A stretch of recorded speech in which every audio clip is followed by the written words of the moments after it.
Tonight's big story at 10, there's more evidence tonight suggesting a college student once thought missing may actually be involved in a heist. A search warrant reveals a note used to rob a credit union bears some uncanny similarity to notes found in that woman's dorm room. Jeremy Ross explains the connection further.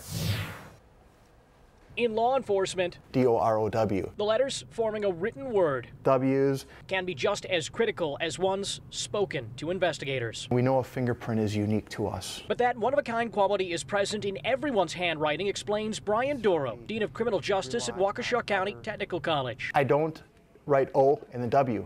Investigators have focused on the penmanship of 22-year-old Jessica Benson. In a search warrant just unsealed, law enforcement looked into Benson's belongings at Mount Mary University. They searched her dorm room inside Carolyn Hall and recovered items including her notes and school binders. Back on May 7th, Milwaukee police say the credit union Benson was working at was robbed by a man captured in this surveillance video. He passed a note. Investigators say the 22-year-old was the teller involved. She went missing days later.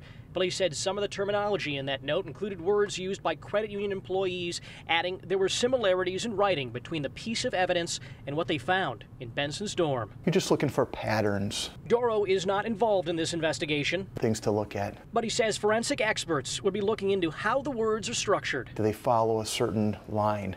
Ultimately, it's an investigator's job to determine if those unique qualities match up with a uniquely written robbery note. It's a good tool to use. It is important for us to point out that Benson has not been formally charged in connection with this crime. The Milwaukee Police Department describes her as a missing person. Her whereabouts are unknown. Live in Milwaukee, Jeremy Ross, Fox 6 News. So it's not just the words that were used, it's also the penmanship, both these things combining to make it suspicious. Absolutely, and investigators wanted additional writing samples to come to some sort of determination. Interesting. Jeremy Ross reporting live. Thank you. A heartbreaking story out of Milwaukee tonight. A baby boy is dead after sleeping in a bed with his brother and sister.